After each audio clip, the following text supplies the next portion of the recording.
Welcome back, everyone, for another deep dive. This time, we're headed to Japan.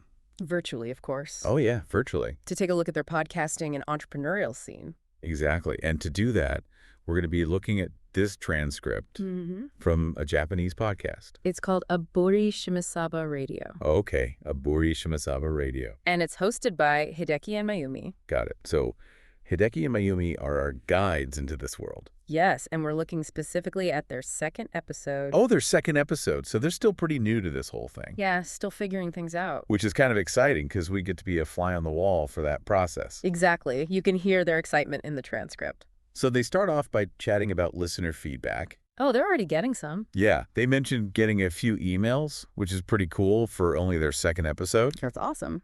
And Mayumi mentions a recent trip to a hot spring. Oh, nice. A little personal anecdote. Yeah, classic podcast banter, right? Totally. But, almost right away you start to get a sense of their different personalities and approaches to the show. Oh, really? How so? Well, Mayumi actually describes their content as useless. Useless. Wow, that's pretty funny. It is, and it kind of hints at a potential tension between their goals for the podcast. You think so? Well, I mean, Mayumi seems pretty relaxed about the whole thing. Yeah, just having fun with it. But then Hideki is already talking about, stepping up their game. Someone's got ambitions. And he even brings up the idea of creating a dedicated Aburi Shimasaba channel. Oh, wow. A whole channel dedicated to just their podcast. Yeah, he mentions how other podcasters have dedicated channels, and they discuss whether they could manage something like that. I guess it depends on how much time and effort they're willing to put in. Right. And it kind of speaks to the broader landscape of content creation, Oh, so? Well, just how competitive it is. Yeah, for sure. Everyone's trying to stand out in a crowded space. Makes you wonder if the channel's the way to go. It really does. So are they thinking about going that route? They're not sure yet. They're still brainstorming. Gotcha. Anyway, speaking of standing out, their conversation takes a turn toward sneakers. Sneakers. How did they get on that topic? They came across an article about affordable autumn footwear. Oh, interesting. And this is where we start to see some consumer trends emerge. Like what kind of trends? Well, they mentioned specific brands like Adidas, Okay. Allbirds, Interesting. New Balance, A classic. Onnit, Stylish. Onitsuka Tiger, Cool.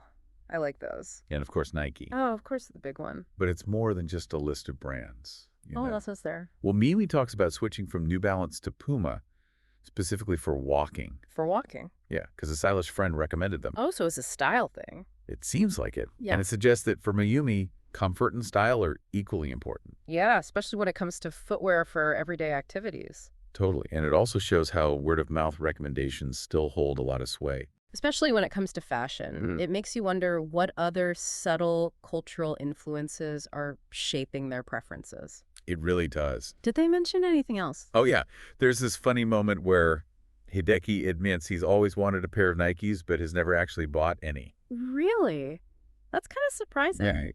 Nike's such a globally recognized brand, you'd think he'd have at least one pair. I know, me too. Yeah. But they both kind of puzzle over it in the transcript. Huh. Maybe there's something about the Japanese market that explains it. It makes you think about brand perception and aspiration. Yeah. And, maybe there are specific factors within Japan that might explain why they haven't embraced Nike in the same way. Yeah, it's interesting to think about how global trends play out differently in different cultures. Exactly. And it also highlights how diverse consumer preferences can be even within a relatively homogeneous culture like Japan. Makes sense. It's not just about global trends, right? No, there are always these localized nuances at play. So what else did they talk about? Well, then Mayumi shares this anecdote about a friend who took an expensive course on customizing sneakers with art. Well, customizing sneakers? Yeah, like painting and drawing on them. Oh, wow. That sounds cool. Yeah, and this friend was hoping to capitalize on what they thought was a hot trend. Oh, I see. So like turn it into a business. Exactly. But then they start questioning whether this whole sneaker customization thing is actually profitable. Oh, so they're getting a little skeptical. Yeah, they wonder if it's just a clever marketing ploy by those selling the courses. That's a good point. There are a lot of those get-rich-quick schemes out there. And I appreciate that they're not just blindly accepting what they read or hear. They're applying a healthy dose of skepticism. Yeah, that's so important in today's world, wouldn't you say? Absolutely. It shows they're thinking critically about these things and trying to understand the real motivations behind them. So what did they decide? They don't really come to a conclusion, but they connect this skepticism to Robert Kiyosaki's Rich Dad, Poor Dad. Okay, how so? Well, they argue that his success stemmed more from selling seminars than the book itself. Oh, interesting. So the book was kind of like a front product. Exactly. Huh, that's a brilliant insight. It really is, because it makes you think about the business model behind the product, you know? You're not just buying a book, you're buying into a whole system. Exactly. And that's a valuable lesson for anyone interested in entrepreneurship, no matter where you are in the world. Totally. It's about understanding the bigger picture and not getting swept up in the hype. Okay, so then we get this fascinating glimpse into Hideki's daily routine. Oh, really? What's he like? Well, he starts by describing his elaborate mouthwash routine. Mouthwash routine, like what's so elaborate about it? Well, he does all these different things with different kinds of mouthwash, and he says it's inspired by an article about gut health. Wow, he's serious about his gut health. Yeah, it's impressive. And it makes you wonder if this focus on preventative health measures is particularly pronounced in Japan, or if it's simply a reflection of Hideki's personality. Yeah, that's a good question. It would be interesting to see if this is a wider trend. It would, and it also speaks to the influence of media and how people are constantly incorporating new information and practices into their lives. So what else does he do? Well, after his mouthwash routine, he goes on to describe his 30-minute morning walk. Okay. And he emphasizes the importance of starting the day with movement for better focus. Ah. So he's one of those morning workout people. It seems like he seems very routine-oriented. And there is a growing body of research on the benefits of morning exercise for both physical and cognitive health. Exactly. So it's not just a personal preference, it's actually backed by science. So he's a gut health enthusiast and a morning workout guy. What about Mayumi? Well, just to contrast with Hideki's very structured morning, they touch upon Mayumi's later start to the day. Ah, so she's not a morning person. Not really. She blames it on the colder weather. Makes sense. It's harder to get out of bed when it's cold. And it's interesting to see how even within this seemingly similar podcasting duo, there's room for individual preferences and lifestyle choices. Yeah, it's a good reminder that there's no one-size-fits-all approach to productivity or well-being. Exactly. Does she do any exercise at all? She does mention that she's committed to morning walks and exercise when she can get herself out of bed. So she's not completely averse to it? Right. But she definitely seems more flexible with her routine. Good for her. I wish I could be more flexible with mine. And you know what? Sometimes the most unexpected moments can be the most revealing.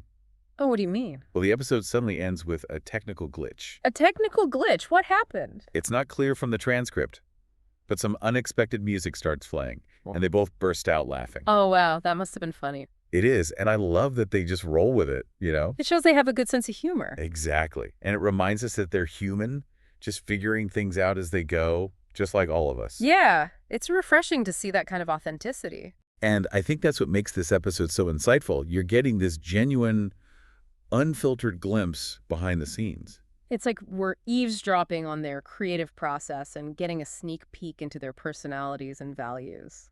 And speaking of values, there's one small detail that might have slipped past you. Really? What is it? Oh, what is it? Remember when Mayumi mentioned that recent trip to a hot spring? Yeah, what about it? Well, she also mentions that she kind of missed out on seeing the fall foliage this year. Really? Why? She blames it on the weird weather patterns they've been having. Oh, that's right. It's like a tiny detail, but it actually says a lot about the impact of climate change on everyday life, you know? Exactly. Even something as simple as enjoying the autumn leaves can be disrupted. It really highlights how these global trends are playing out in very personal ways. So, stepping back for a moment, what are some of the key takeaways you're seeing emerge from this episode? Well, for starters, it's clear that both Hideki and Mayumi, despite their different styles, are passionate about their podcast. Yeah, you can definitely hear that. They're engaging with listeners, experimenting with new ideas, and thinking about how to grow their audience. That entrepreneurial spirit really comes through, and it seems like something you see a lot of in the Japanese creative scene. Totally. They're not afraid to start small and learn as they go. We also see how consumer trends are evolving in Japan, with the focus on both style and comfort, particularly when it comes to sneakers. Yeah, those Pumas. Word-of-mouth recommendations still matter, but there's also this savvy awareness of marketing tactics and the need to be a bit skeptical of those get-rich-quick schemes. Remember their analysis of Rich Dad, Poor Dad? Of course. They're not just accepting success stories at face value. They're digging deeper to understand the business models and strategies behind them. It's like they're saying, okay, we see this successful book, but let's look beyond the surface. How did this person actually achieve that success? Hmm. What can we learn from their approach? That kind of critical thinking is essential no matter what field you're in. It's about understanding the underlying mechanisms and not getting seduced by the superficial aspects of success. So what does all of this mean for you? Well, if you're looking to tap into the Japanese market or just understand what's driving consumer behavior there, this episode provides some valuable clues. Definitely. It's a reminder that authenticity, a willingness to experiment, and a healthy dose of skepticism can go a long way. And let's not forget the importance of staying informed. Oh, right. Like with Hideki's mouthwash routine. Exactly. While it might seem a bit extreme, it highlights the Japanese consumer's focus on health and wellness. And it shows how they're constantly seeking out new information and products that align with their values and priorities. It's fascinating to see how trends like gut health, which are popular in many parts of the world, are being interpreted and integrated into daily routines in Japan. It makes you wonder what other unique wellness practices or cultural nuances we might uncover if we delve deeper into the Japanese lifestyle. It really does, and I think that's part of what makes this exploration so exciting. There's always something new to discover, some unexpected connection to be made. Okay, so as we wrap up our deep dive into this episode of Aburi Shimasaba Radio, what are some of the lingering questions or thoughts that are bouncing around in your head? Well, I keep thinking about that technical glitch at the end. Yeah. It was almost like a metaphor for the whole entrepreneurial journey, you know? Oh, I like that. You can plan and strategize all you want, Right. but there are always going to be unexpected challenges. And Yeah, for sure. it's how you respond to those challenges that really matters. And they responded with laughter. That's the best way to respond. They didn't let it get them down. They found the humor in it. Good for them. That kind of resilience is so important, Yeah. especially when you're putting yourself out there creatively. I think it's important in any field. Okay, so here's a thought-provoking question for you to ponder. Do you think Hideki and Mayumi will succeed in growing their podcast? It's hard to say for sure, but they definitely have the passion and the drive. I agree. And they're not afraid to be themselves, which is so refreshing. It really is. Makes you want to root for them. Who knows, maybe that technical glitch will even turn into a viral moment that helps them gain more listeners. Oh, yeah. You never know. Sometimes those unexpected twists can actually work in your favor. For sure. What other insights did you get from this episode about Japanese culture or entrepreneurial trends? You know what really resonated with me was that sense of community Oh, yeah. and the importance of personal connections. Interesting. From Mayumi's friend recommending Puma sneakers to Hideki relying on those newspaper articles for his health tips, it's clear they're influenced by the people and the media around them. It's a good reminder that even in a highly digital, globalized world, those human connections still matter. So if this deep dive piqued your interest in the Japanese podcasting scene, I encourage you to keep exploring. Yeah, there's so much out there. You might be surprised by what you discover. And who knows, maybe we'll even do another deep dive into a Japanese podcast sometime soon. Sounds good to me. Until then, happy listening, everyone.